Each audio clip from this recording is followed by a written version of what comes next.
আলহামদুলিল্লাহি রাব্বিল আলামিন। আমরা আল্লাহ তাআলার প্রশংসা করি, যিনি বিশ্ব জগতের প্রতিপালক।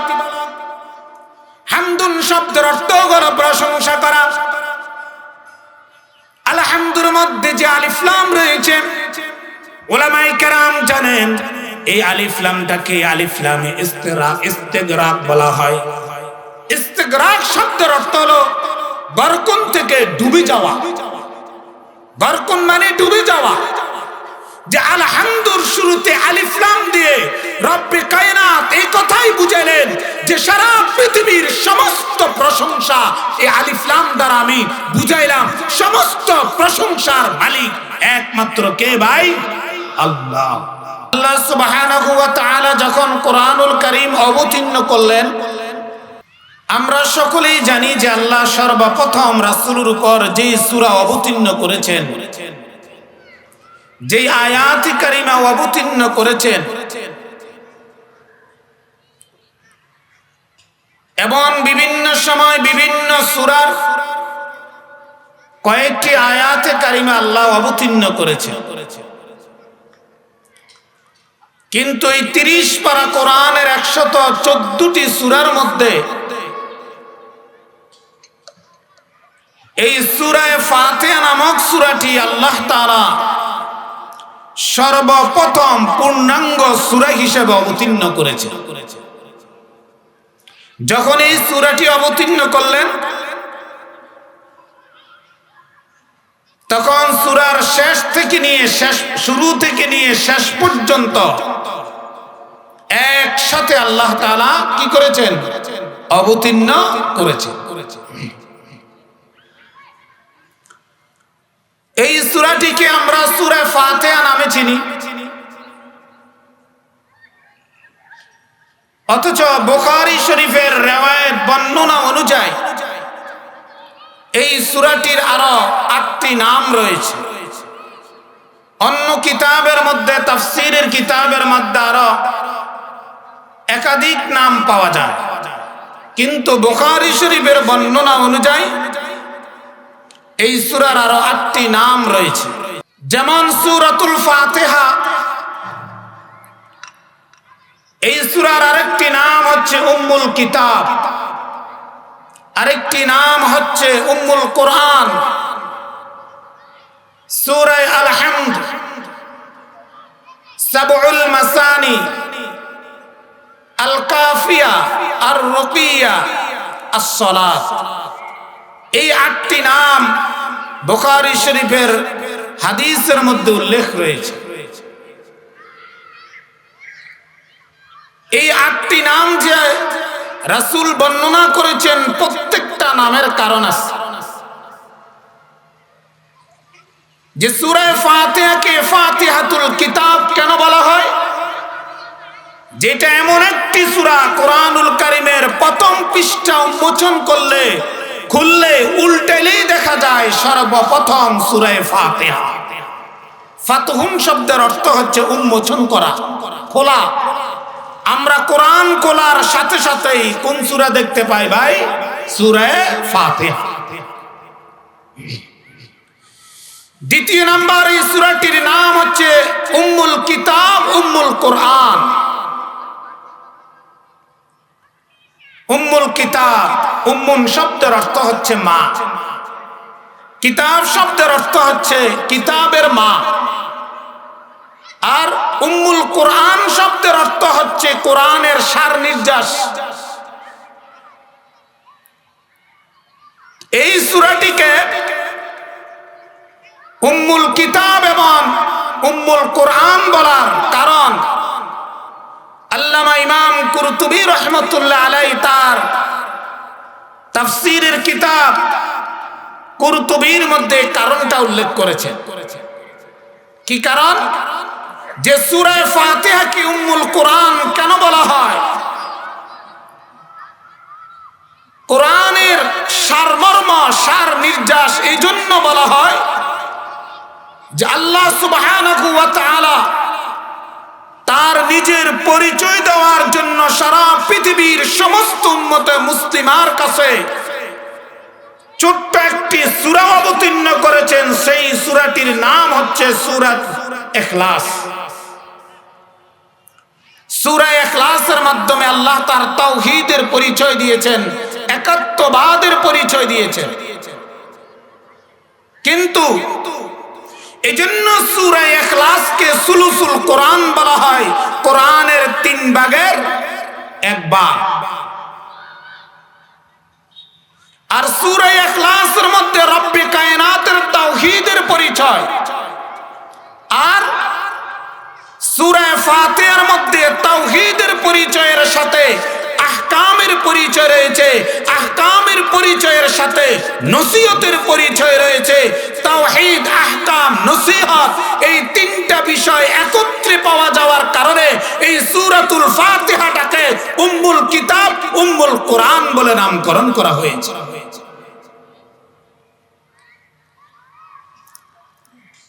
আর এই কিতাবের আরেকটি নাম হচ্ছে সাবউল মাসানি। এই সূরার আরেকটি নাম সাবউল মাসানি। সাবউন শব্দের অর্থ হচ্ছে 7।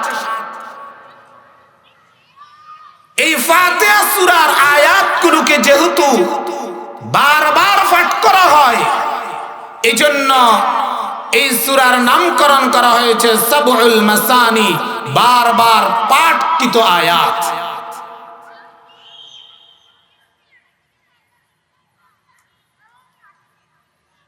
এই সূরাকে সাবউল মাসানি অবতীর্ণ করেছেন, নামকরণ করেছেন, এবং এই সূরাটিকে আল্লাহ তাআলা মক্কা নগরীতে অবতীর্ণ করেছেন।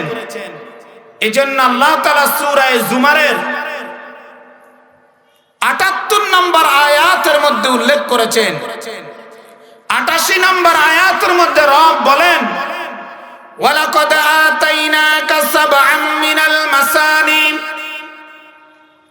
ওয়ালাকাদ আতাইনাকা সাবআম মিনাল মাসানি, আমি আল্লাহ তাআলা আপনাকে সাবআম মিনাল মাসানি নামক একটি সূরা অবতীর্ণ, আপনাকে একটি সূরা দান করলাম, যে সূরাটির নাম হবে সাবউল মাসানি। এই সূরার ব্যাপারে আমি আল্লাহ তাআলা বিধিবিধান দিয়ে দিলাম, কেননা এই সূরাটিকে বারবার পাঠ করা হয়। নামাজের প্রত্যেকটা রাকাতের মধ্যে এই সূরাটিকে তেলাওয়াত করা হয়, জন্য আল্লাহ তাআলা এই সূরাটির নামকরণ করেছেন সাবউল মাসানি। এই সূরার আরেকটি নাম হচ্ছে আল কাফিয়া। কাফিয়া শব্দের অর্থ হচ্ছে যথেষ্ট। বান্দার জন্য এই সূরাটি যথেষ্ট হয়ে যায়। বান্দা আমার এই সূরার ব্যাপারে, কোরআনের ব্যাপারে যেরকম ধারণা করবেন, আমি আল্লাহ তাআলা বান্দাকে কোরআনের মাধ্যমে সেরকম উপকৃত করব। এই সূরার আরেকটি নাম হচ্ছে সূরাতুশ শিফা। শিফা মানে আরোগ্য দানকারী, যাকে আরেকটা নাম হচ্ছে সূরাতুর রুকিয়া। রুকিয়া শব্দের অর্থ হচ্ছে আরোগ্য দানকারী। এই সূরার মাধ্যমে আল্লাহ তাআলা বান্দাকে আরোগ্য দান করেন, রোগ থেকে সুস্থতা দান করেন এই সূরার মাধ্যমে। তার প্রমাণ হযরত আবু সাঈদ খুদরি রাদিয়াল্লাহু তাআলা আনহু থেকে বর্ণিত। তিনি বলেন যে আমরা একবার কয়েকজন সাহাবী যে কোন একটা সফরে গিয়েছিলাম। সফরে যাওয়ার পর একটা এলাকায় আমরা রাত্র যাপন করার জন্য তাদের কাছে অনুমতি চেয়েছিলাম যে আমরা তোমাদের এলাকায় অবস্থান করব, থাকব। তোমাদের বাড়িতে যদি আমাদেরকে থাকার ব্যবস্থা করে দিতেন তাহলে আমাদের জন্য অনেক ভালো হতো। কিন্তু সেই বাড়িওয়ালারা রাসূলের সাহাবীদেরকে তাদের বাড়িতে থাকতে দেয় নাই। পরে সাহাবায়ে কেরাম একটা মরুভূমিতে তাঁবু টাঙিয়ে তাঁবুর ব্যবস্থা করে অবস্থান করলেন।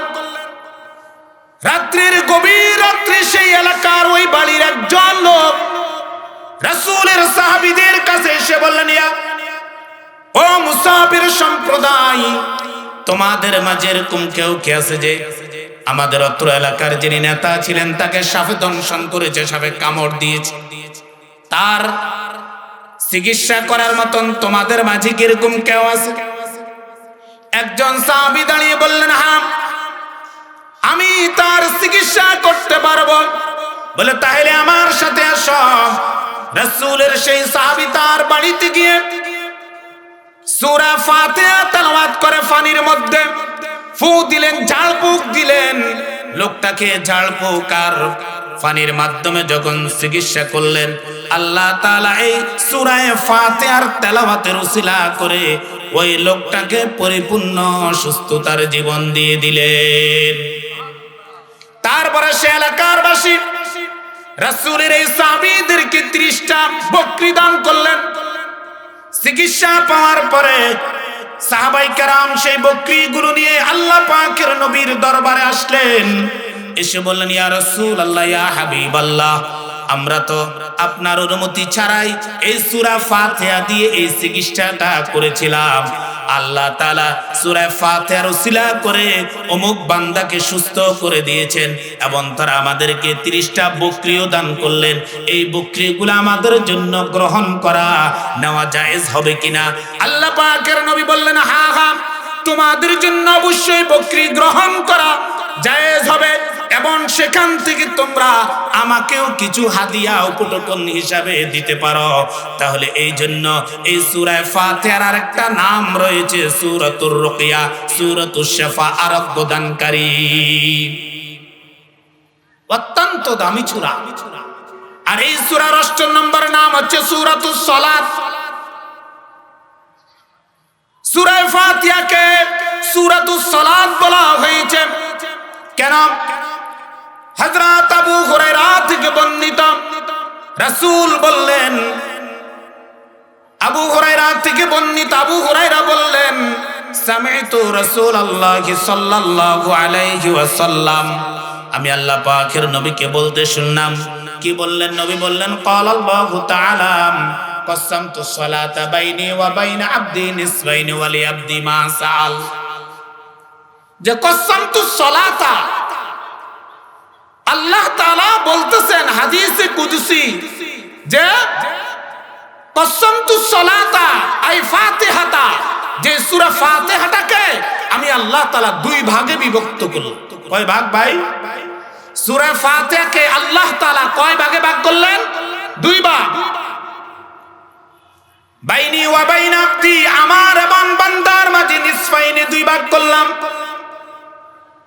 ওয়ালি আবদি মা সালা, এই সূরাটির মধ্যে একটা অংশ আমি আল্লাহ তাআলার অংশ, আর একটা অংশ আমি আমার বান্দার জন্য রেখে দিলাম। যে সূরা ফাতিহার মাধ্যমে আমার বান্দা আমার কাছে কামনা করবে, আর আমি আল্লাহ তাআলা তার কামনা অনুযায়ী তার মনের আশা পূর্ণ করে দিব। তাহলে বুঝা যায় আমরা যে 5 ওয়াক্ত নামাজের মধ্যে যে সূরা ফাতিহাটা তেলাওয়াত করি, এই সূরাটি অনেক দামি সূরা। কি বলেন? অনেক দামি না? অনেক দামি সূরা। এজন্য তো রাসূল বললেন, লা সালাতা লিমান লাম ইকরা বিফাতিহাতিল কিতাব, যে ব্যক্তি ফাতিহাতুল কিতাব তেলাওয়াত করলো না, যে ব্যক্তি নামাজের মধ্যে সূরা ফাতিহা তেলাওয়াত করলো না, তার নামাজই হবে না। লা সালাতা লিমান লাম ইকরা বিফাতিহাতিল কিতাব, ফাতিহাতুল কিতাব ছাড়া নামাজে নেই।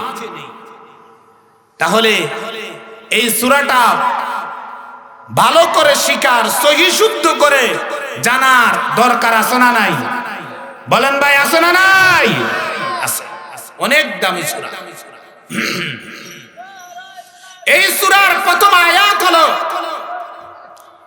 আলহামদুলিল্লাহি রাব্বিল আলামিন,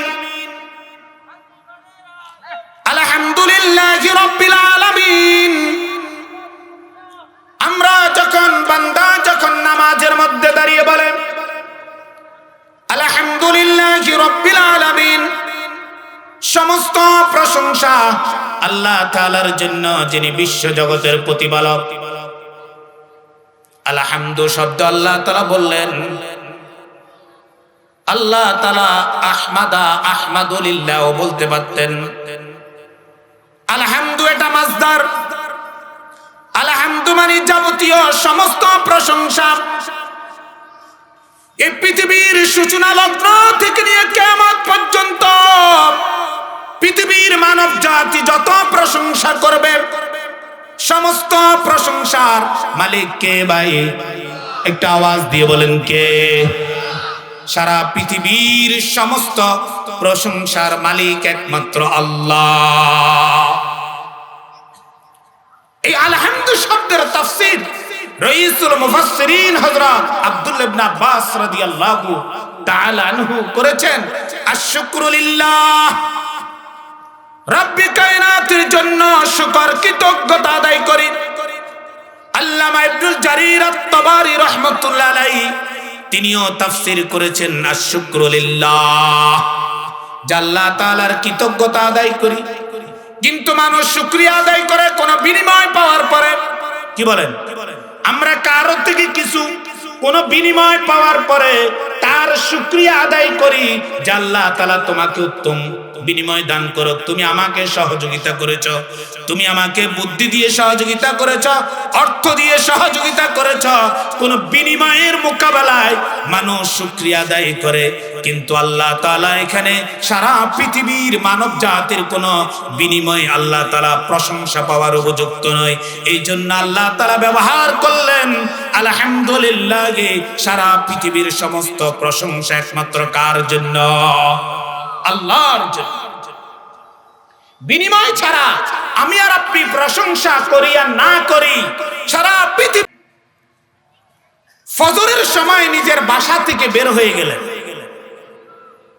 তখন বের হওয়ার সময় রাসূলের স্ত্রী ছিলেন হযরত জুয়াইরিয়া রাদিয়াল্লাহু তাআলা আনহা, তাকে নামাজের বিছানায় রেখে গেলেন।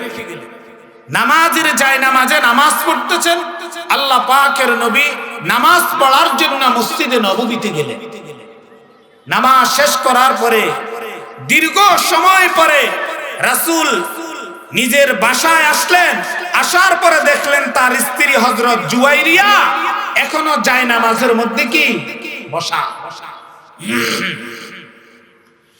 তখন বিশ্বনবী জুয়াইরিয়াকে বললেন, ও জুয়াইরিয়া, তুমি সেই ফজরের সময় থেকে নিয়ে এখন পর্যন্ত জায়নামাজে বসে আছো? বলে হ্যাঁ। বলে কি করতেছ? বলে আমি জিকির আজকার করি, দোয়া তাসবিহ পাঠ করি। আল্লাহ পাকের নবী জুয়াইরিয়াকে বললেন, ও জুয়াইরিয়া, আমি তোমাকে এমন একটা দোয়া শিক্ষা দিয়ে দিই, এই দোয়াটা যদি তুমি ফজরের নামাজের পরে যদি 3 বার পাঠ করো, তাহলে তোমাকে ফজরের নামাজের পরে এশাকের আগ পর্যন্ত সকাল 9টা 10টা পর্যন্ত ইবাদত বন্দেগী করলে যেই পরিমাণ সওয়াব, ওই পরিমাণ সওয়াব আল্লাহ তাআলা তোমার আমলনামায় দান করবে। তুমি বলবে সুবহানাল্লাহি ওয়া বিহামদিহি আদাদা খালকিহি ওয়া রিদা নাফসিহি ওয়া জিনাতা আরশিহি ওয়া মিদাদা কালিমাতিহি। পারেন সবাই? হ্যাঁ, ফজরের নামাজের পরে মসজিদের ইমাম সাহেব, খতিব সাহেব যখন পড়ে তখন তার সাথে পড়বেন সুবহানাল্লাহি ওয়া বিহামদিহি। সমস্ত পবিত্রতা এবং প্রশংসা আল্লাহ তাআলার জন্য। কি পরিমাণ পবিত্রতা, কি পরিমাণ প্রশংসা আমরা রব্বি কায়নাতের আদায় করব। সুবহানাল্লাহি ওয়া বিহামদিহি আদাদা খালকিহি আদাদা খালকিহি। সারা পৃথিবীর মধ্যে যে পরিমাণ তার মাখলুকাত রয়েছে, মাখলুকাতের সংখ্যা পরিমাণ তোমার প্রশংসা। আদম থেকে নিয়ে কিয়ামত পর্যন্ত এখন পর্যন্ত যত মানব জাতি এসেছে, যত মানব জাতি আসবে, এবং সমুদ্রের মধ্যে যত মাছ রয়েছে, পোকামাকড় রয়েছে, পাহাড় পর্বতে, মাটির উপরে, মাটির নিচে, সাগরে, মহাসাগরে, আটলান্টিক মহাসাগরে, প্রশান্ত মহাসাগরে, সারা পৃথিবীর সমস্ত সাগরের মধ্যে, পানির মধ্যে যে পরিমাণ মাখলুকাত রয়েছে, জমিনের উপরে যে পরিমাণ মাখলুকাত রয়েছে, মাখলুকাতের সংখ্যা পরিমাণ আমরা তোমার প্রশংসা করি। কিন্তু কি পরিমাণ মাখলুকাত তোমার রয়েছে, সেই পরিমাণ মাখলুকাতের সংখ্যা আমাদের জানা নেই। সুবহানাল্লাহি ওয়া বিহামদিহি আদাদা খালকিহি ওয়া রিদা নাফসিহি। দ্বিতীয় নাম্বার ওয়া রিদা নাফসিহি। যেই পরিমাণ প্রশংসা করলে রব তুমি খুশি হবা, তুমি সন্তুষ্ট হয়ে যাবে, সেই পরিমাণ তোমার প্রশংসা করি। তবে কি পরিমাণ প্রশংসা করলে তুমি রাজি আর খুশি হবে, সন্তুষ্ট হবে, সেটা কিন্তু আমার জানা নাই। সুবহানাল্লাহি ওয়া বিহামদিহি আদাদা খালকিহি ওয়া রিদা নাফসিহি ওয়া জিনাতা আরশিহি। তৃতীয় নাম্বার শব্দ ওয়াজিনাতা আরশিহি। ও রব্বে কায়নাত, তোমার আরশ যে কত বড়, তোমার আরশের ওজন পরিমাণ আমি তোমার প্রশংসা করি, কিন্তু তোমার আরশের ওজন কতটুকু আমার কিন্তু জানা নাই। ওয়াজিনাতা আরশিহি, তোমার আরশের ওজন পরিমাণ আমি তোমার প্রশংসা করি, কিন্তু তোমার আরশের ওজন কতটুকু আমার জানা নাই। চতুর্থ নাম্বার আমরা বলে থাকি ওয়ামিদাদা কালিমাতিহি। চতুর্থ নাম্বার কি বলি ভাই? ওয়ামিদাদা কালিমাতিহি। মিদাদ শব্দের অর্থ হচ্ছে কালি, কালিমাত শব্দের অর্থ হচ্ছে রব্বি কায়নাতের বাক্য। মুফাসসিরিন কেরাম ওয়ামিদাদা কালিমাতিহির ব্যাখ্যা করেছেন, তাফসীর করেছেন যে সারা পৃথিবীর মধ্যে যত সাগর রয়েছে, সমস্ত সাগরের পানিকে যদি কালি বানানো হয়, আর সারা পৃথিবীর সমস্ত গাছগুলোকে যদি কেটে কেটে টুকরা টুকরা করে যদি কলম বানানো হয়, সেই কলম আর কালি দিয়ে যদি তোমার প্রশংসা লেখা শুরু করে দিই, কিন্তু সারা পৃথিবীর সমস্ত পানি কালি হিসাবে শেষ হয়ে যাবে, সমস্ত গাছপালাগুলো কলম হিসাবে শেষ হয়ে যাবে, তারপর প্রভু তোমার প্রশংসা শেষ হবে না। সেই পরিমাণ ওয়ামিদাদা কালিমাতিহি, তোমার বাক্যের পরিমাণ অনুযায়ী আমি তোমার প্রশংসা করি, কিন্তু কি পরিমাণ প্রশংসা করলে তোমার সেই কালি আর বাক্য পরিমাণ শেষ হবে সেটা কিন্তু আমার জানা নাই। এজন্য আল্লাহর রাসূল হযরত জুয়াইরিয়াকে শিক্ষা দিলেন, ও জুয়াইরিয়া, সেই নামাজের বিছানায় ফজরের নামাজের পরে যদি তিনবার পাঠ করো সুবহানাল্লাহি ওয়া বিহামদিহি আদাদা খালকিহি ওয়া রিদা নাফসিহি ওয়া জিনাতা আরশিহি ওয়া মিদাদা কালিমাতিহি, তিনবার পাঠ করে আল্লাহ তাআলা তোমাকে ফজরের নামাজের পর থেকে নিয়ে সকাল 9টা 10টা পর্যন্ত ইবাদত বন্দেগী করলে যে পরিমাণ সওয়াব নেকি পাওয়া যাবে, সেই পরিমাণ নেকি আল্লাহ তোমার আমলনামায় দিয়ে দিবে। প্রশংসা আলহামদুলিল্লাহি রাব্বিল আলামিন। আমরা আল্লাহ তাআলার প্রশংসা করি যিনি বিশ্ব জগতের প্রতিপালক। হামদুন শব্দের অর্থ হলো প্রশংসা করা। আলহামদুর মধ্যে যে আলিফ লাম রয়েছে, উলামায়ে কেরাম জানেন এই আলিফ লামটাকে আলিফ লামে ইস্তিগরাক বলা হয়। ইস্তিগরাক শব্দের অর্থ হলো গর্কন থেকে ডুবে যাওয়া। গর্কন মানে ডুবে যাওয়া। যে আলহামদুর শুরুতে আলিফ লাম দিয়ে রব্বে কায়নাত এই কথাই বুঝালেন যে সারা পৃথিবীর সমস্ত প্রশংসা এই আলিফ লাম দ্বারা আমি বুঝাইলাম। সমস্ত প্রশংসার মালিক একমাত্র কে ভাই? আল্লাহ। এজন্য মুফাসসিরিনে কেরাম লিখলেন আস-সানাউল কামিল, পূর্ণাঙ্গ প্রশংসা একমাত্র আল্লাহ তাআলার জন্য। বিশ্ব নবীর কাছে যখন কোন খুশির সংবাদ আসতো, রাসূল যখন কোন খুশির সংবাদ পাইতেন, তখন নবীজি বলতেন আলহামদুলিল্লাহিল্লাযী বিনি'মাতিহি তাতিম্মুস সালিহাত। রাসূল খুশির সংবাদ পাইলে বলতেন আলহামদুলিল্লাহিল্লাযী বিনি'মাতিহি তাতিম্মুস সালিহাত, যে সমস্ত প্রশংসা যিনি আমার সমস্ত কল্যাণকর কাজগুলোকে পরিপূর্ণ করে দিয়েছেন, সেই রব্বে কায়নাতের জন্য সকল কি প্রশংসা। রাসূলের কাছে যদি কোনো দুঃখের সংবাদ আসতো, তখন আল্লাহ পাকের নবী বলতেন আলহামদুলিল্লাহি আলা কুল্লি হাল। দুঃখের সংবাদ আসলে রাসূল বলতেন আলহামদুলিল্লাহি আলা কুল্লি হাল। সর্ব অবস্থায় কার প্রশংসা? কার প্রশংসা ভাই? আল্লাহ। আলহামদুলিল্লাহি আলা কুল্লি হাল, সব অবস্থায় আল্লাহ তাআলার প্রশংসা।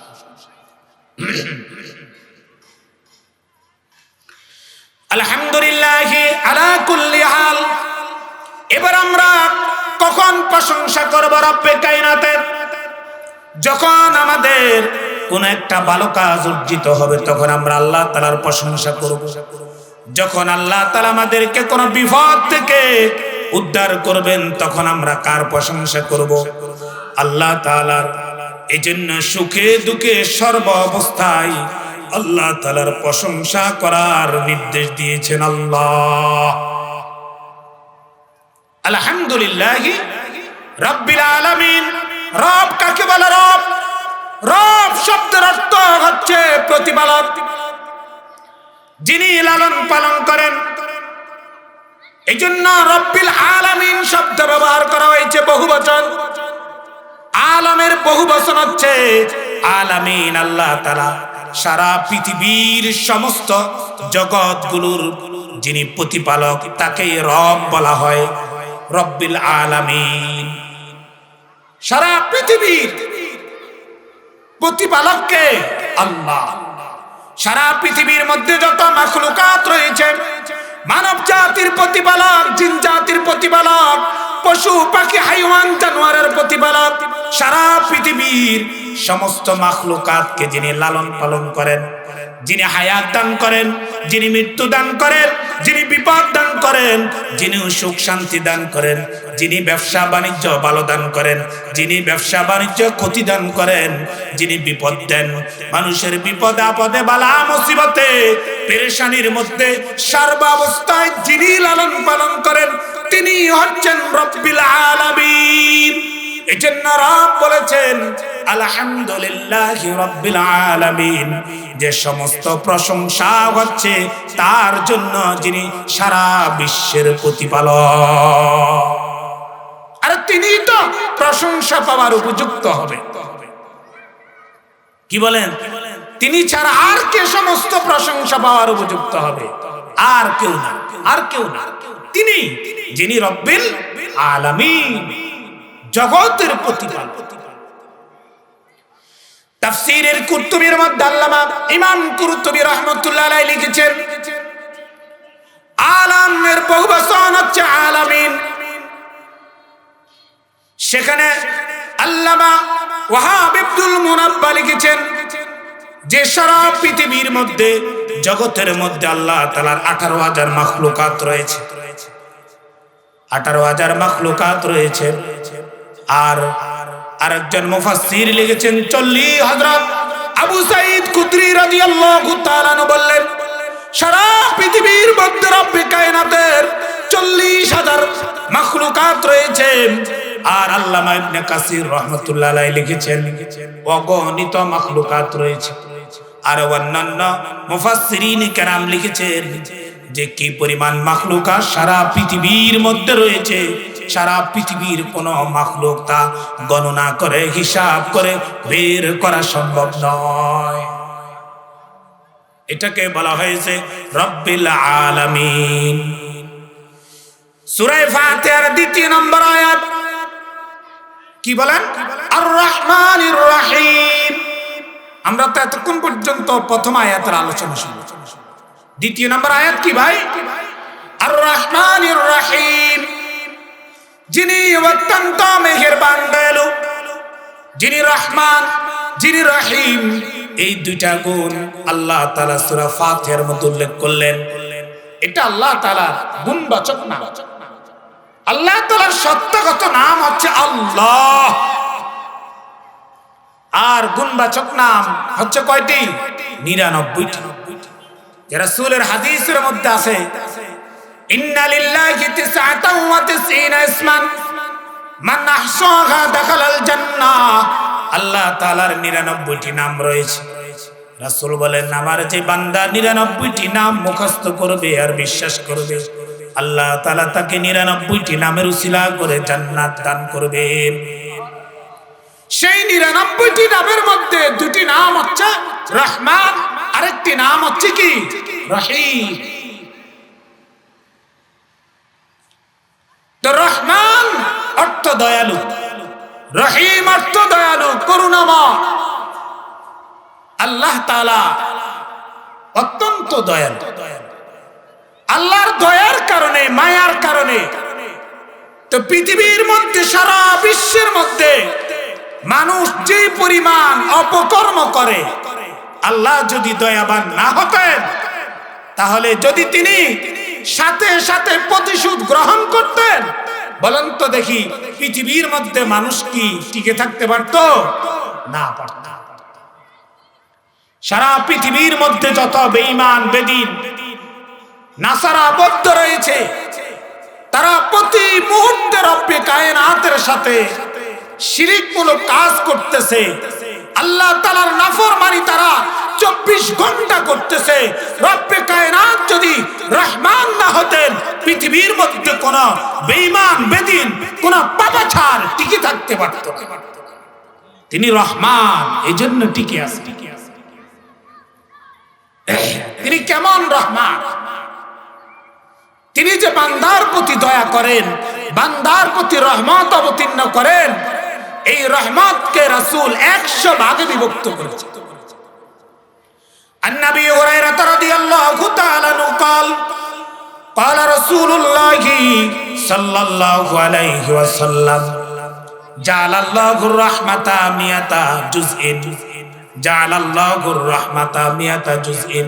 আল্লাহ তাআলা যে আসমান থেকে বান্দার প্রতি যে রহমত অবতীর্ণ করেন, আল্লাহ তাআলা বান্দার জন্য 100টা ভাগ রহমত ব্যবস্থা করে রেখেছেন। কিন্তু আনজালা ফিল আরদি জুজআন ওয়াহিদা, আল্লাহ তাআলার কাছে রহমত রয়েছে কতটা ভাই? 100টা। ওয়ানজালা ফিল আরদি জুজআন ওয়াহিদা, কিন্তু তিনি 100 ভাগ থেকে একটা ভাগ তিনি দুনিয়াতে দান করছেন। 100 ভাগের কয় ভাগ? ওয়ানজালা ফিল আরদি জুজআন ওয়াহিদা ফামিন যালিকাল জুজই ইয়াতারাহামুল খালকু। ওই 100 ভাগের এক ভাগ রহমত পাওয়ার কারণে সারা পৃথিবীর সমস্ত মাখলুকাত একজন আরেকজনের প্রতি দয়া করে, একজন আরেকজনের প্রতি মায়া করে। বাবা সন্তানের প্রতি দয়া করে, সন্তান বাবার প্রতি দয়া করে, মা সন্তানকে মায়া করে, এবং সন্তান মাকে মায়া করে, ভাই ভাইকে দয়া করে, মুরগি মুরগির বাছুরকে দয়া করে, হাঁস হাঁসের বাছুরকে দয়া করে।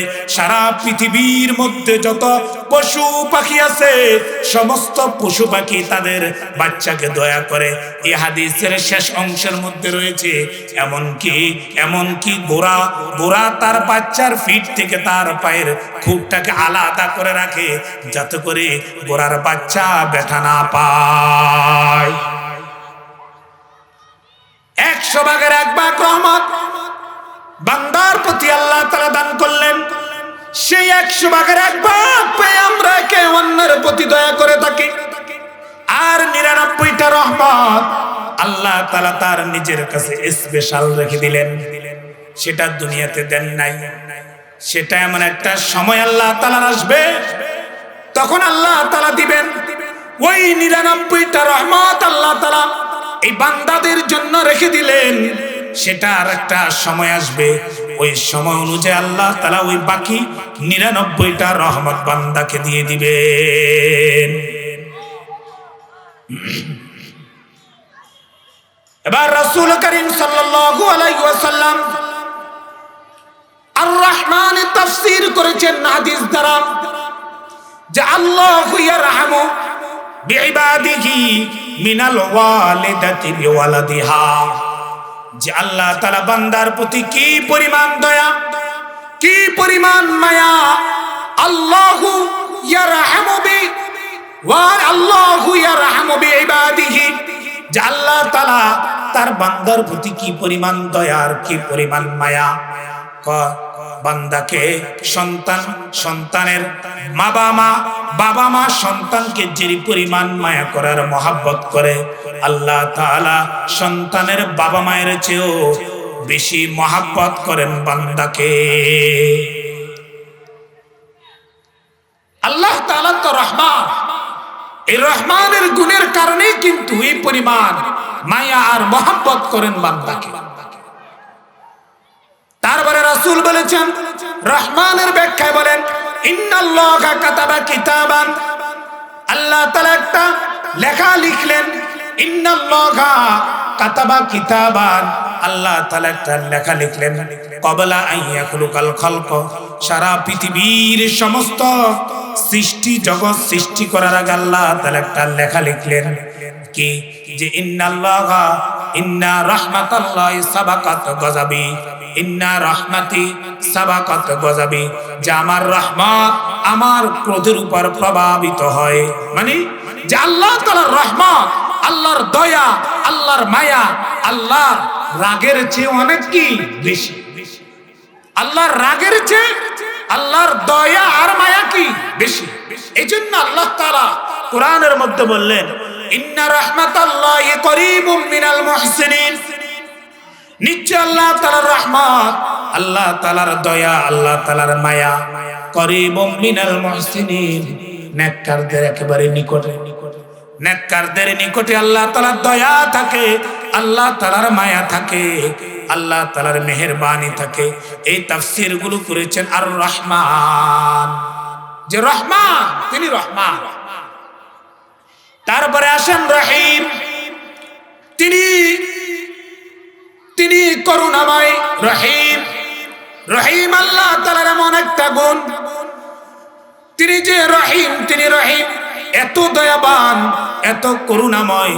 এই দয়াবানটাই করুণাটা আল্লাহ তাআলা বান্দাকে কিয়ামতের মাঠে জান্নাতে দান করবেন।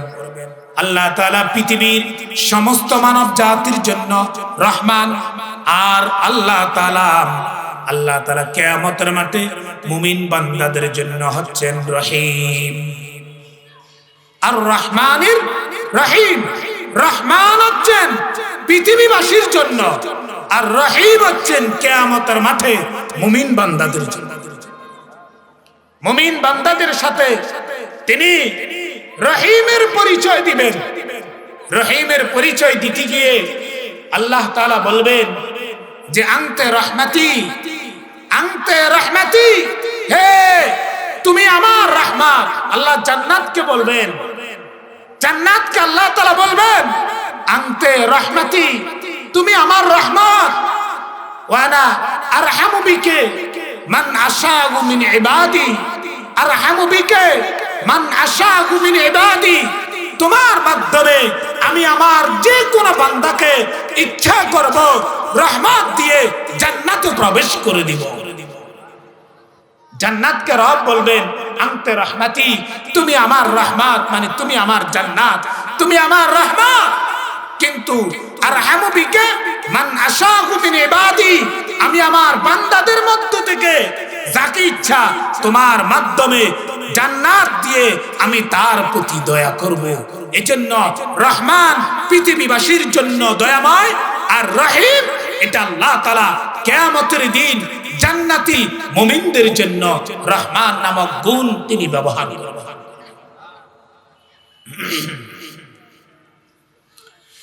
তারপরে আমরা নামাজের মধ্যে তেলাওয়াত করে থাকি মালিক ইয়াউমিদ্দিন।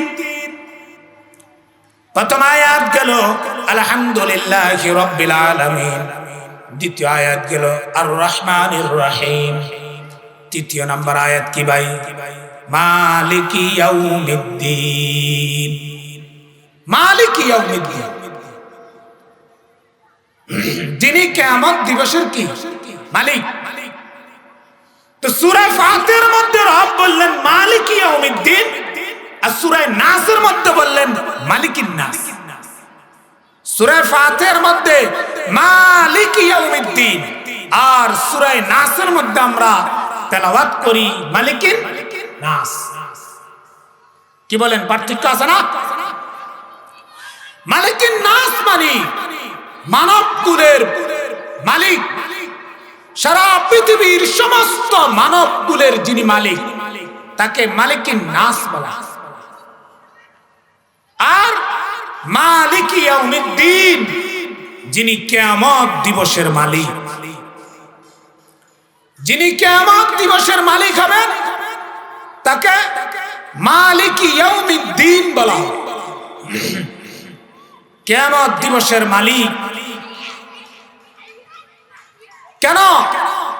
আল্লাহ তাআলা রহমান আর রহিম নামক এই দুটা গুণ বর্ণনা করার পরে মালিকি ইয়াউমিদ্দিন নামক আরেকটা সিফাত বর্ণনা করে সারা পৃথিবীর সমস্ত উম্মত মুসলিমাকে জানিয়ে দিলেন, দেখো আমি রব কিন্তু রহমান, আমি কিন্তু রহিম।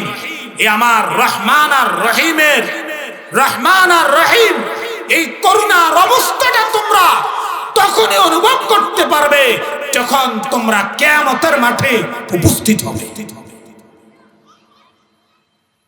তোমাদের সাথে আমি করুণার পরিচয় দিব, তোমাদের সাথে আমি রহমানের পরিচয় দিব। তাফসীরে ইবনে কাসিরের মধ্যে লিখেছেন যে রব কিয়ামতের মাঠে ইনসাফের দাঁড়িপাল্লা দিয়ে যখন তিনি সারা পৃথিবীর সমস্ত মানব জাতির প্রতি ইনসাফের দাঁড়িপাল্লা কায়েম করবেন, সেই ইনসাফের দাঁড়িপাল্লার মাধ্যমে বান্দার প্রতি রহমান আর রহিমের পরিচয় দিবেন। রহমানের পরিচয় দিয়ে এক শ্রেণীর মানুষকে যাদের দাঁড়িপাল্লা গুনাহের পাল্লাটা তা যাদের হালকা হয়ে যাবে তারা জাহান্নামে চলে যাবে, আর যাদের নেকের পাল্লাটা ভারী হয়ে যাবে তারা জান্নাতে চলে যাবেন। এই জান্নাত আর জাহান্নামের এই ফয়সালার মাধ্যমে আমি আল্লাহ তাআলা রহমান আর রহিমের পরিচয় সেখানে তোমরা পেয়ে যাবে। এই জন্য এই দুটা গুণের পরে আল্লাহ তাআলা মালিকি ইয়াউমিদ্দিন বলেন। মালিকি ইয়াউমিদ্দিন কিয়ামত দিবসের মালিক রব্বে কায়নাত। কিয়ামতের দিবসের কিছু বর্ণনা মুফাসসিরিনে কেরাম লিখেছেন এবং স্বয়ং রাসূল করিম সাল্লাল্লাহু আলাইহি ওয়াসাল্লাম বর্ণনা করেছেন যে আল্লাহ তাআলা যে বান্দাকে কিয়ামতের মাঠে উঠাবেন আর কিয়ামত দিবসের মালিক আল্লাহ তাআলা হবেন। রাসূলের স্ত্রী ছিলেন হযরত আয়েশা রাদিয়াল্লাহু তাআলা আনহা। আয়েশা একবার আল্লাহ পাকের নবীকে প্রশ্ন করলেন, কাইফা ইহশারুন নাসু ইয়াউমাল কিয়ামা, কাইফা ইহশারুন নাসু ইয়াউমাল কিয়ামা। ওগো আল্লাহর নবী, আল্লাহ তাআলা মানব জাতিকে কিয়ামতের মাঠে কিভাবে উঠাবেন? রাসূল বললেন, ক্বালা হুফাতান উরাতান, নগ্ন পা, পায়ে কোনো স্যান্ডেল জুতা থাকবে না। হুফাতান উরাতান, এবং উলঙ্গ অবস্থায় উঠবে। আম্মা জান আয়েশা যখন এই কথা শুনলেন, শোনার পরে রাসূলকে জিজ্ঞাসা করলেন, ওয়াদনিসাউ, ওগো আল্লাহর নবী, নারীরাও কি উলঙ্গ অবস্থায় কিয়ামতের মাঠে উঠবে নাকি? তখন রাসূল বললেন, ক্বালা নাম, হ্যাঁ, নারীরা উলঙ্গ অবস্থায় উঠবে। আম্মা জান আয়েশা বললেন, ফামা ইউস্তাহি ইয়া রাসূলুল্লাহ, ওগো আল্লাহর নবী, তাহলে নারী পুরুষ একজন আরেকজনের কি লজ্জাবোধ করবে না? কোন পুরুষ কি নারীদের লজ্জাস্থানের দিকে তাকাবে না? কোন নারী কি পুরুষের লজ্জাস্থানের দিকে তাকাবে না? আপনি কি বলতেছেন নারী পুরুষ সবাই কিয়ামতের মাঠে উলঙ্গ অবস্থায় উঠবে? আল্লাহ পাকের নবী বললেন, ও আয়েশা, আল আমরু ইয়াউমাইযিন, আল আমরু আশাদ্দু, আল আমরু ইয়াউমাইযিন, আল আমরু আশাদ্দু মিন আইয়ানজুরা বা'দুকুম ইলা বা'দিন। ও আয়েশা, কি বলতেছো তুমি? ওই দিনের অবস্থাটা তো খুবই ভয়ানক অবস্থা হবে। কোন নারী কোন পুরুষের লজ্জাস্থানের দিকে তাকাবার সুযোগ পাবে না। কোন পুরুষ কোন নারীর লজ্জাস্থানের দিকে, কি বলো তুমি? মালিকি ইয়াউমিদ্দিনের তাফসীরে রাসূল করেন হাদিস দ্বারা হযরত মিকদাদ ইবনে আসওয়াদ থেকে বর্ণিত। তিনি বলেন, তুদনা শামসু ইয়াউমাল কিয়ামাতি মিনাল খালকি, কিয়ামতের দিন আল্লাহ তাআলা সূর্যকে বান্দার নিকটে নিয়ে আসবেন, হাত্তা তাকুনা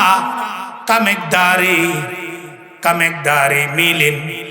সূর্যটাকে আল্লাহ তাআলা কিয়ামতের মাঠে আনতে আনতে বান্দার একদম মাথার নিকটে নিয়ে আসবেন, যার দূরত্ব থাকবে মাত্র 1 মাইল।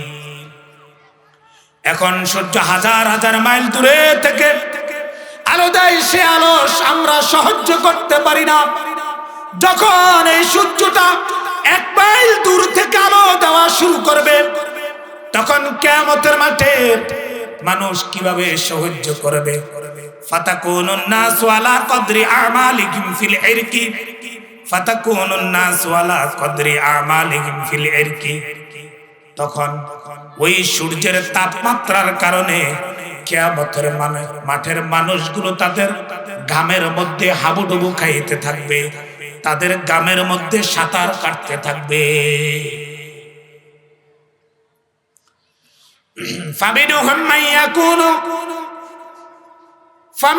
মাইয়াকুনু ইলা কাবাইহি, কারো পায়ের হাঁটু পর্যন্ত, কারো পায়ের কবজি পর্যন্ত ঘামের মধ্যে ডুবে থাকবে। ওয়ামিনহুম মাইয়াকুনু ইলা কাবাইহি রুকবাতাইহি, কারো হাঁটু পর্যন্ত ঘামের মধ্যে ডুবে থাকবে। ওয়ামিনহুম মাইয়াকুনু ইলা হাকবাইহি, আর কারো বুক পর্যন্ত ঘামের মধ্যে ডুবে থাকবে। ওয়ামিনহুম মাইয়াকুনু আলজামাহুল ইরকু ইলজামান, আবার কারো একদম চেহারা পর্যন্ত ঘামের মধ্যে ডুবে থাকবে। এইভাবে তারা অস্থিররত অবস্থায় থাকবে। কেউ কারো সতরের দিকে তাকাবার, লজ্জাস্থানের দিকে তাকাবার সুযোগ পাবে না। অন্য হাদিসের মধ্যে রাসূল বর্ণনা করেছেন, আবু হুরায়রা বলেন, কাইফা ইউহশারুন নাসু ইয়াউমাল কিয়ামাতি সালাসাতা আসনাফিন। কিয়ামতের মাঠে মানুষ 3 ভাবে উঠবে, 3 ভাবে মানুষ কিয়ামতের মাঠে উঠবে। সিনফান মুশাতান ওয়া সিনফান রুকবানান ওয়া সিনফান আলা উজুহিহিম। কিয়ামতের মাঠে কিছু মানুষ পায়ে হেঁটে হেঁটে উঠবে, সিনফান রুকবানান পায়ে হেঁটে হেঁটে উঠবে, আর কিছু মানুষ আলা রুকবানান কেউ বাহনের উপরে আরোহণ করে উঠবে। কিছু মানুষ উঠবে ইয়ামশি মুশাতান পায়ে হেঁটে, আর কিছু মানুষ উঠবে আরোহণরত অবস্থায়। আরেক শ্রেণীর মানুষ উঠবে ইয়ামশুনা আলা উজুহিহিম, চেহারার উপরে ভর করে তারা উঠবে। তখন সাহাবী রাসূলকে বললেন, ইয়া রাসূলুল্লাহ, কাইফা ইয়ামশুনা আলা উজুহিহিম, চেহারার উপরে ভর করে মানুষ কিভাবে হাঁটবে, কিভাবে চলাফেরা করবে? তখন রাসূল বললেন, ইন্নাল্লাযী আমশা হুম আলা আকদামিহিম ওয়া ইয়ামশুনা আলা উজুহিহিম। যে রব্বে কায়নাত পৃথিবীর মানব জাতিকে পায়ের উপরে ভর দিয়ে হাঁটাতে সক্ষম, তিনি কিয়ামতের মাঠে চেহারার উপরে ভর দিয়ে হাঁটাতে সক্ষম। যারা নাফরমান, যারা বেঈমান, যারা বেদীন, যারা আল্লাহ তাআলার বিধান মানে নাই, তাদেরকে আল্লাহ তাআলা কিয়ামতের মাঠে উপর করে চেহারার উপরে ভর দিয়ে বলবে, তোমরা কিয়ামতের মাঠে। তারপরে আল্লাহ তাআলা এই জন্য রব বললেন, মালিকি ইয়াউমিদ্দিন, কিয়ামত দিবসের মালিক। কিয়ামতের মাঠে বান্দা যখন এভাবে উঠবে, উঠার বিভিন্ন কাইফিয়ত হবে। তখন আল্লাহ তাআলা কিয়ামতের মাঠে ফয়সালা করে দিয়ে জান্নাতের একটি দল, জাহান্নামের একটি দল হয়ে যাবে। 2টি দল বিভক্ত হয়ে এক দলের জন্য জান্নাতের ফয়সালা হবে, আরেক দলের জন্য জাহান্নামের ফয়সালা হয়ে যাবে। আলহামদুলিল্লাহি রাব্বিল আলামিন আর রহমানির রহিম মালিকি ইয়াউমিদ্দিন ইয়্যাকা না'বুদু ওয়া ইয়্যাকা নাস্তাঈন। চতুর্থ নম্বর আয়াত, ইয়্যাকা না'বুদু ওয়া ইয়্যাকা নাস্তাঈন। ইয়্যাকা, অবশ্যই আপনারও ইবাদত করি এবং আপনার কাছেই কি করি, সাহায্য প্রার্থনা করি। এখানে সূরার মাধ্যমে রব্বে কায়নাত তার তাওহীদের পরিচয় দিয়েছে যে ইয়্যাকা না'বুদু, আমরা আপনারও ইবাদত করি, পৃথিবীর অন্য কোন মানব জাতি, কোন দেব দেবীর আমরা কি করি না, ইবাদত করি না।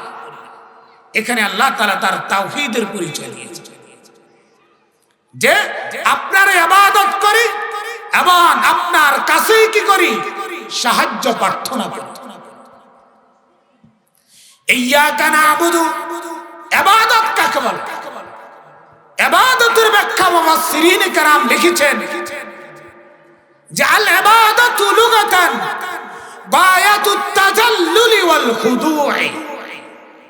ইবাদত বলা হয় চরম পর্যায়ে আনুগত্য, চরম পর্যায়ের আনুগত্য এবং রব্বের সামনে নত স্বীকার করাকে ইবাদত বলা হয়।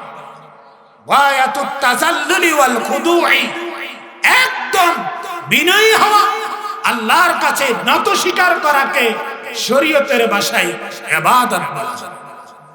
ইয়্যাকা না'বুদু, এই ইয়্যাকা না'বুদুর তাফসীর রাইসুল মুফাসসিরিন হযরত আব্দুল্লাহ ইবনে আব্বাস রাদিয়াল্লাহু তাআলা আনহু করেছেন। ইয়্যাকা না'বুদু আই ইয়্যাকা নুওয়াহহিদু, ইয়্যাকা না'বুদু আই ইয়্যাকা নুওয়াহহিদু, জগরব আপনার একাত্মবাদের বিশ্বাস করি আপনার সামনে নত স্বীকার করি যে আপনি এক, আপনার কোনো অংশীদার নেই এবং যত ধরনের সাহায্য সহযোগিতা আমার দরকার, সব ধরনের সাহায্য সহযোগিতা একমাত্র আপনার কাছেই আমি প্রার্থনা করি। ওয়া ইয়্যাকা নাস্তাঈন, ইয়্যাকা না'বুদু ওয়া ইয়্যাকা নাস্তাঈন, আপনারও ইবাদত করি এবং আপনার কাছেই সব ধরনের সাহায্য কামনা করি। তো বান্দা যখন বলে আলহামদুলিল্লাহি রাব্বিল আলামিন, প্রথমে বলেছিলাম যে সূরা ফাতিহাটাকে আল্লাহ তাআলা কয় ভাগে ভাগ করছিলেন? কয় ভাগে ভাই? দুই ভাগ। এক ভাগ বান্দার জন্য, আরেকটা ভাগ আল্লাহর জন্য। বান্দা আমি আর আপনি যখন নামাজের মধ্যে যখন তেলাওয়াত করি আলহামদুলিল্লাহি রাব্বিল আলামিন, বান্দা যখন বলে আলহামদুলিল্লাহি রাব্বিল আলামিন, সমস্ত প্রশংসা আল্লাহ তাআলার জন্য, তখন আল্লাহ তাআলা বান্দার প্রতি উত্তরে সাথে সাথে বলেন হামিদানি আব্দি, আহ আমার বান্দা আমার প্রশংসা করছে। বান্দা যখন বলে আলহামদুলিল্লাহি রাব্বিল আলামিন, রব বলেন হামিদানি আব্দি, আমার বান্দা আমার প্রশংসা করেছে। যখন আমরা নামাজের মধ্যে বলি আর রহমানির রহিম, তখন রব বলেন আসনা আলাইয়া আব্দি, আহ আমার বান্দা আমার গুণ বর্ণনা করেছে, আমার বান্দা আমার গুণাবলী বর্ণনা করছে। যখন আমরা বলি মালিকি ইয়াউমিদ্দিন, তখন আল্লাহ তাআলা বলেন মাজ্জাদানি আব্দি, মাজ্জাদানি আব্দি, আমার বান্দা আমার বড়ত্ব প্রকাশ করেছে। আর যখন আমরা বলি ইয়্যাকা না'বুদু ওয়া ইয়্যাকা নাস্তাঈন, চতুর্থ নম্বর আয়াত ইয়্যাকা না'বুদু ওয়া ইয়্যাকা নাস্তাঈন, তখন আল্লাহ তাআলা বলেন হাযা বাইনি ওয়া বাইনা আব্দি ওয়া লি আব্দি মা সাল। এই আয়াতটা আমার এবং বান্দার মাঝে আমি ভাগ করে দিলাম, বান্দার মাঝে ভাগ করে দিলাম। ইয়্যাকা না'বুদু ওয়া ইয়্যাকা নাস্তাঈন। তারপরে পঞ্চম নম্বর আমরা বলে থাকি ইহদিনাস সিরাতাল মুস্তাকিম সিরাতাল লাযীনা আন'আমতা আলাইহিম।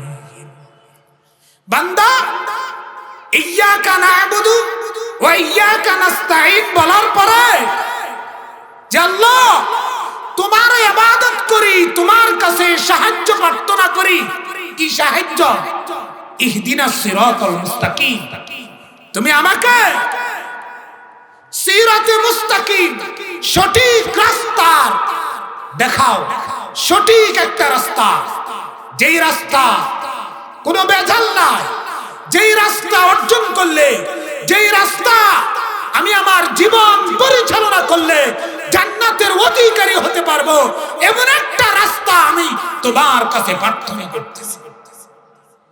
ইহদিনা, আপনি আমাকে হেদায়েত দান করেন, সঠিক পথ দেখান।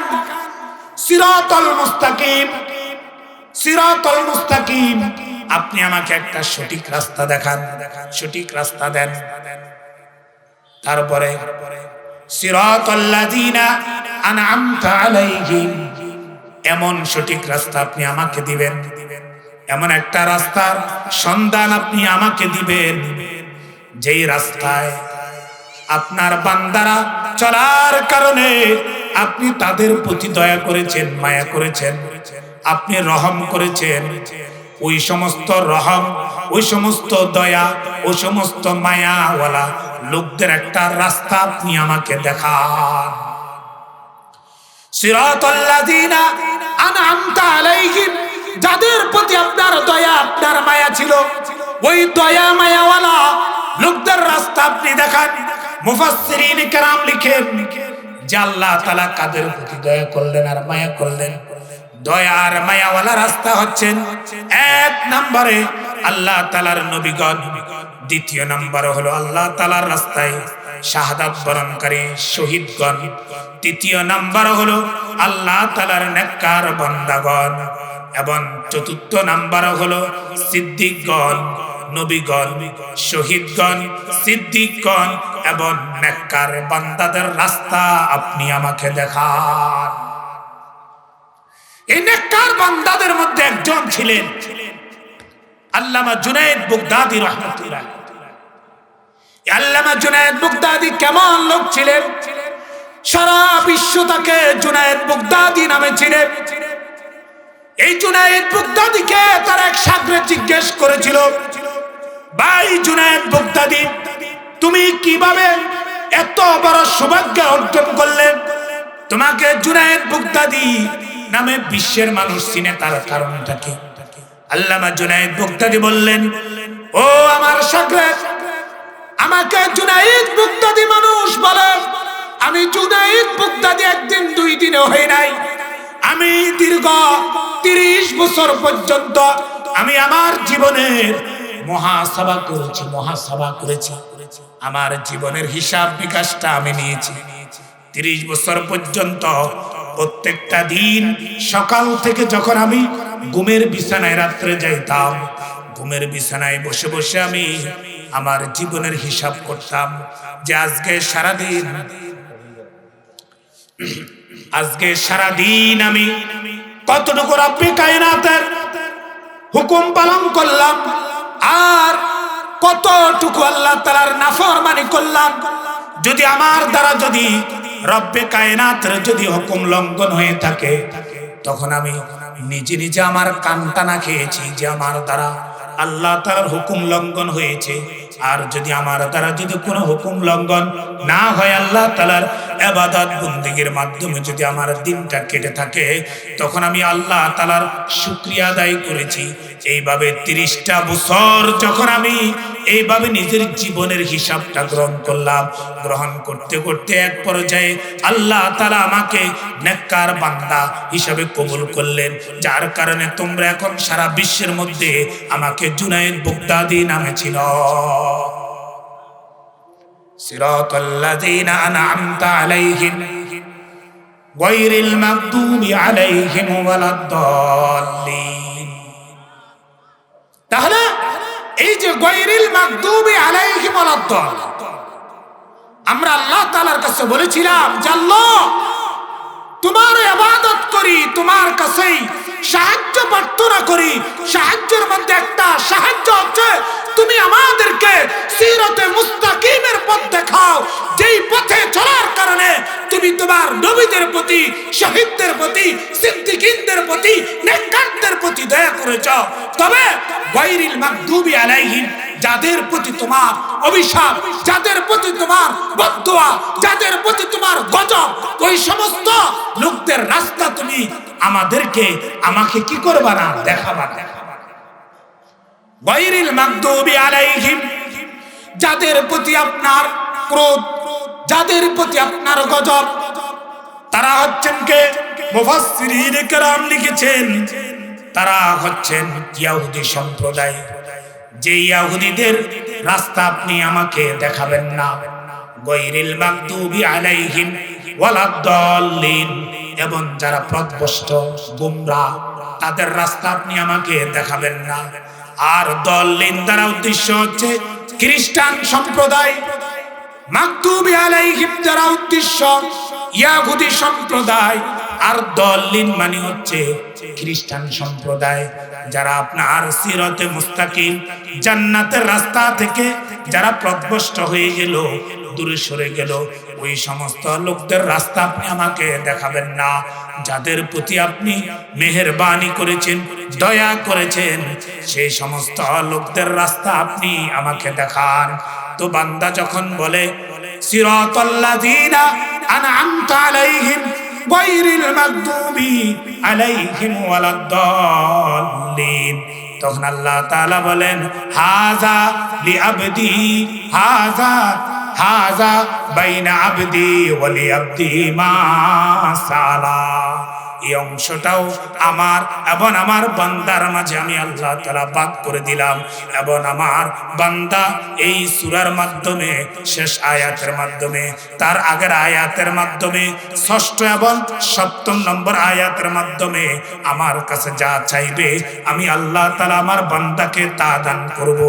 এই জন্য রাসূল সাল্লাল্লাহু আলাইহি ওয়াসাল্লাম হাদিসের মাধ্যমে আমাদেরকে এই নিউজটাই দিয়েছেন। যখন আমরা সূরা ফাতিহাটা নামাজের মধ্যে তেলাওয়াত করি, এই সূরা ফাতিহাটাকে আল্লাহ তাআলা দুই ভাগে বিভক্ত করে দিলেন। এক অংশটা বান্দা আল্লাহর প্রশংসা করে, আর এক অংশের মধ্যে বান্দা আল্লাহর কাছে নিজের জন্য প্রার্থনা করে। আমি কি বুঝাইতে পারলাম যে সূরা ফাতিহার একটা অংশের মধ্যে বান্দা আল্লাহর প্রশংসা করে, আর লাস্টের অংশে গিয়ে বান্দা প্রশংসা করার পরে, কাকুতি মিনতি করার পরে আল্লাহর কাছে দোয়া করে বলে আল্লাহ সিরাতে মুস্তাকিম দান করো, সিরাতে মুস্তাকিম দান করো।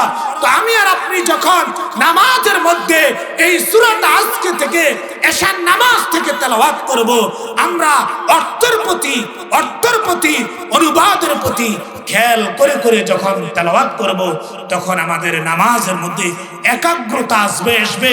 নামাজের মধ্যে যাকে খুশু বলা হয়, এইভাবে যখন আমরা সূরা ফাতিহা অন্যান্য সূরাগুলোর অর্থ আর অনুবাদ জেনে নামাজের মধ্যে তেলাওয়াত করব, তখন আমি আর আপনি নামাজের মধ্যে স্বাদ অনুভব করব। নামাজের যে মজা সাহাবায়ে কেরাম অর্জন করেছেন, আল্লাহর নবীরা অর্জন করেছেন, সেই স্বাদ, সেই মজা আমি আর আপনি অর্জন করতে পারবো।